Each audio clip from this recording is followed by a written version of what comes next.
Hello guys, me Pokken. Hello Super Famous. Today I'm going to be doing another battle match video. Today's battle match video will be Awesome Mitaka from Chainsaw Man versus Toko Fukawa from Danganronpa. So let's get into the connections. Both of them are socially awkward teenage girls with self-esteem issues and are generally jerks to the people around them because of the social awkwardness and rough childhood. Asa was in an orphanage, and Toko was abused by both of her mothers. Both of them fall in love with a blonde-haired guy, Denji for Asa, and Byakuya for Toko. Contrast with Denji actually likes Asa back, and Byakuya doesn't like Toko that much. And both of them have alternate identities within them. Asa is possessed by Yoru the War Devil, and Toko has just like Jack as her alternate personality from the DID.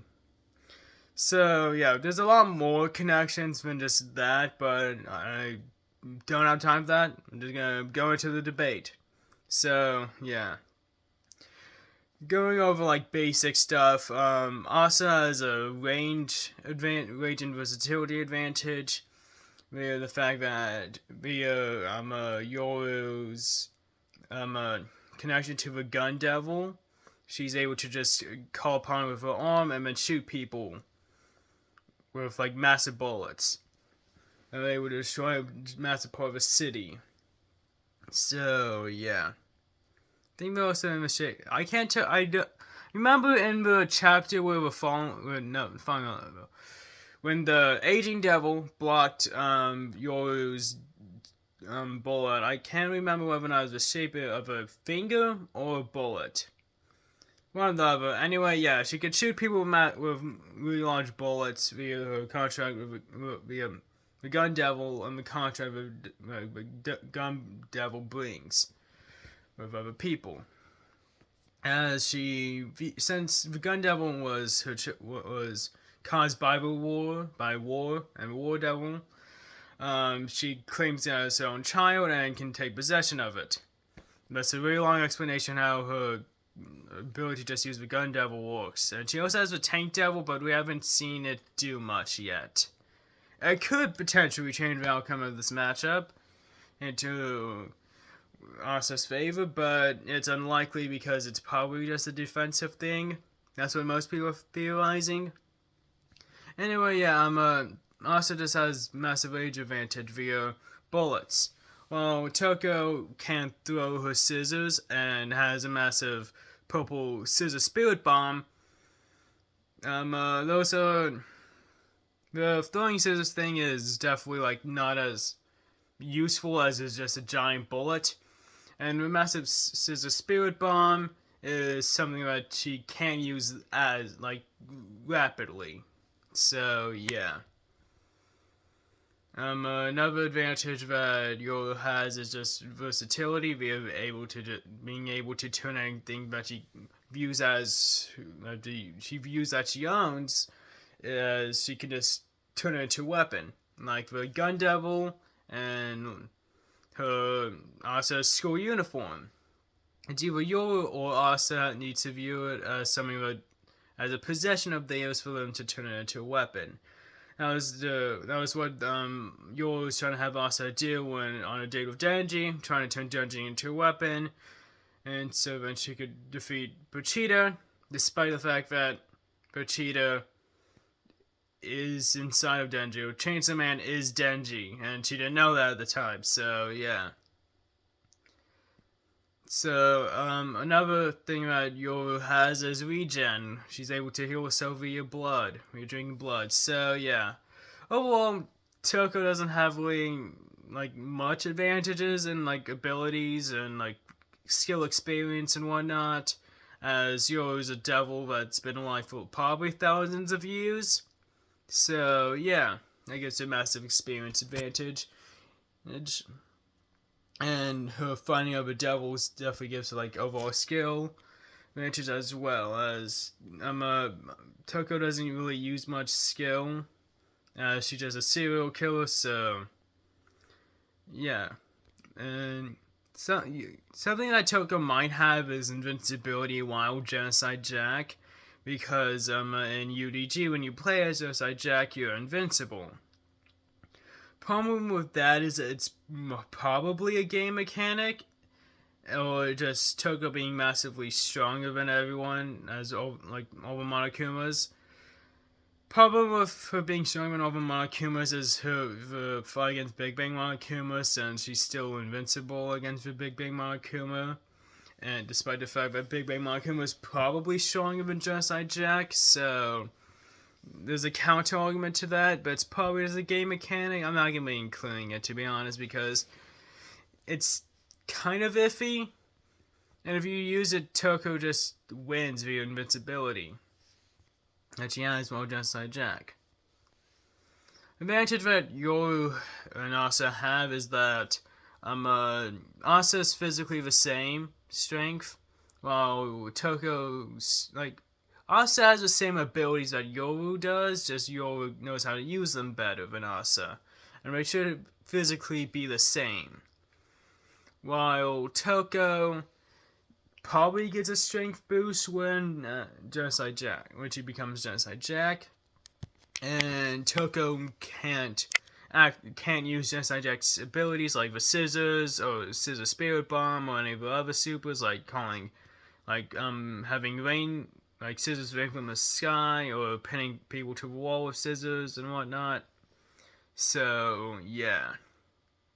Another thing is that Toko can Yoru and Asa can easily switch between each other at will, while Toko has a time limit as Genocide Jack with the stun gun and can get knocked out of Genocide Jack if she sneezes or gets knocked out. Or for Toko, she can become Genocide Jack if she sees blood, but I don't think it's the other way around too, because every time Genocide Jack kills someone, she would just instantly turn back to Toko. So yeah.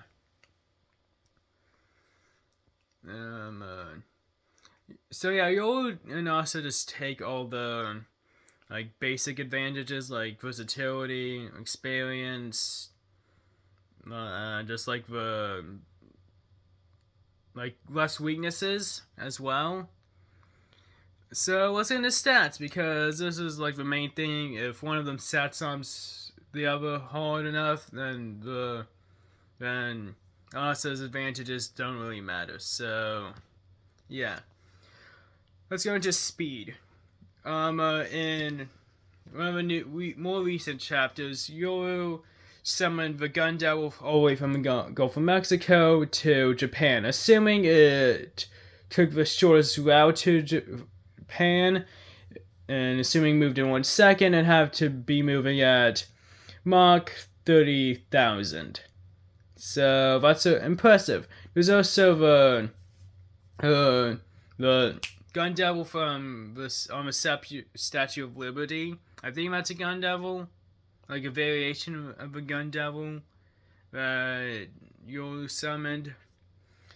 But yeah, because of and when it came out of the Statue of Liberty, it was facing the way the direction that the Statue of Liberty was facing, which is east, which actually is a longer path from to Japan than west is, which would mean that the distance is bigger than it was for the Gulf of Mexico, meaning that it would take assuming it would move in 1 second, it would have to be moving at Mach 90,000, meaning that Yoru can get from Mach 30,000 to 90,000.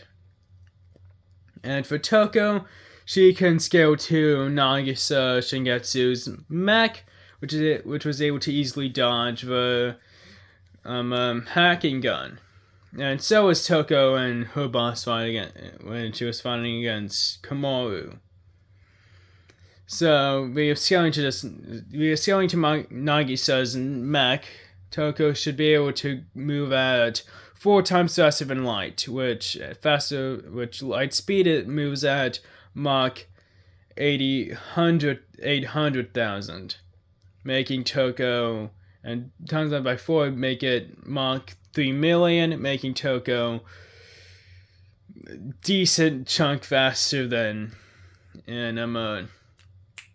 Asa. So Toko has a massive speed advantage. Also, using her buffs that you gain throughout UDG, you can buff that to 24 times faster than light, which just makes him way faster than. And why am I blanking on this? It would make her 24 times faster than Asa. Not 24 times. It would be 24 times faster than light, which would make her. It would just make him way faster than Asa.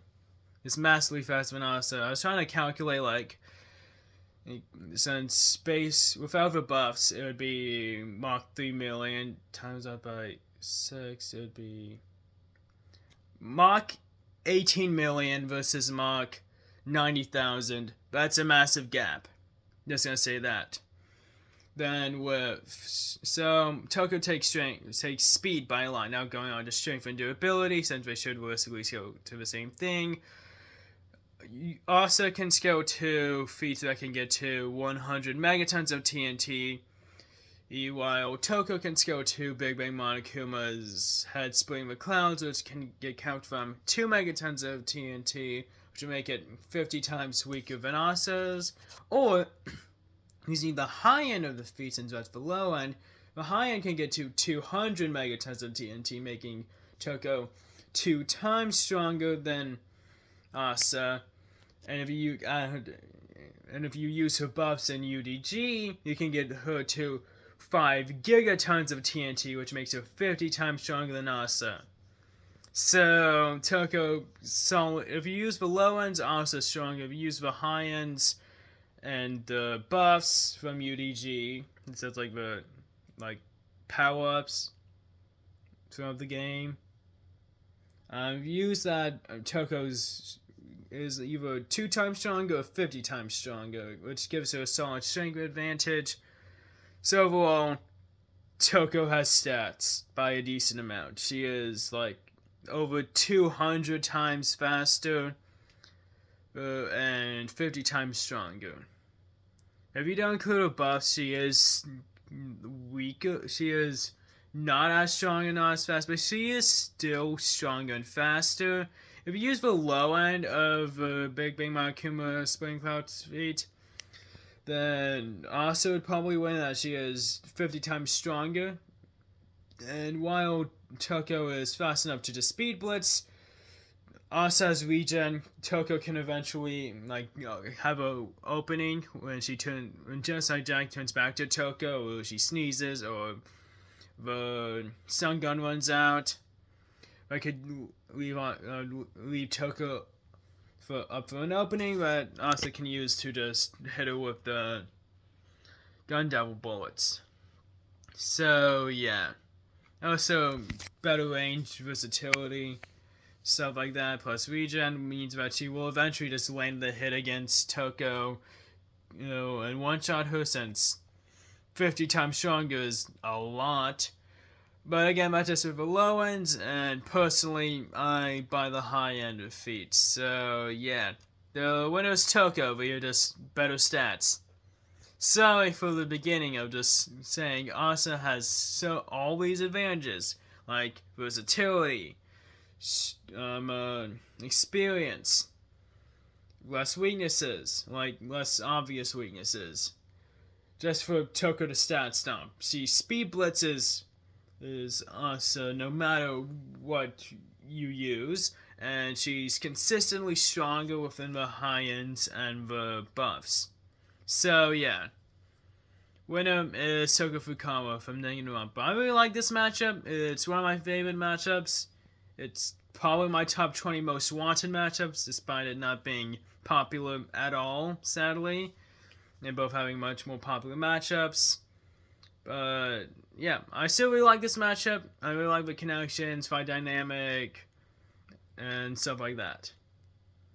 So yeah, this was a fun matchup to do. The winner of this battle match is Toko Fukawa from Danganronpa. So yeah, peace guys, remember, keep on playing Bladers.